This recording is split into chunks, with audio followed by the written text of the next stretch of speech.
bende ng'ama riek in his own right. Rigathi noseng'iyo kata de an e position nikech an napenjora ng'eya e position mar Rigathi ang'o ma dinatimo.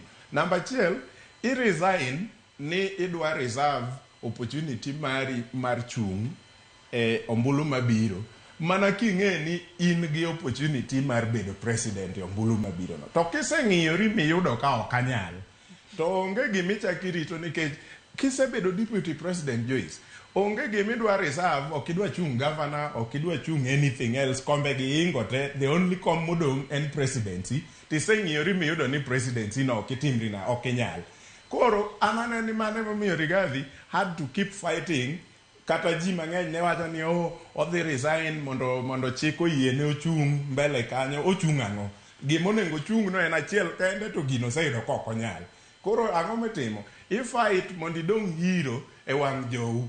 Koro en o-fight nyaka mwisho mondo odong hero e wang' jowe. Koro chik nyalo tame chung for another 10 years. To ng'e ni 10 years go orome hikore kata kodwa duogo e paw lweny. To duogo bang' 10 years go kong'e ni maybe William Ruto is gone, jomoko bende osedonje diere kanyo, koro oduogo kaka ng'ama nyien ma jo Kenya nyalo, nikech sechego bende the alpha kata nyithindo matindo gi ema biro bedo voters ma gin gibiro mana neno e history ka nondiki ni diere moko ne nitiere ng'ato ni Rigathi nothi choko.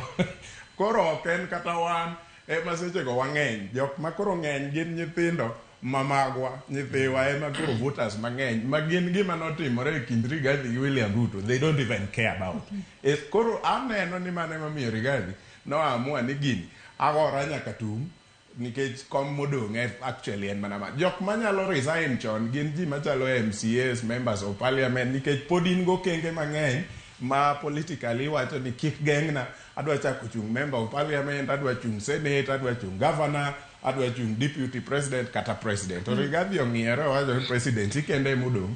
Omiyo samo wueni kopo ni kot nyalo chope findings moko ma achiel kuomgi wacho ni nitiere gima notimore marach man to kane sechegi to dipo ka kot ochopo e weche machalo kamano to kane kata ka mano ok oyudore 10 years gi aparo ni Rigathi ose calculate kodgi ni gimodwa timo odwa manyo ng'at mochung' e toke sechegi just mondo bed relevant e politics ma Kenya. Obro manyo ng'ama ochung' e toke, ng'ama ochung' e toke no ema ok wang'e ni biro bedo powerful marom nade.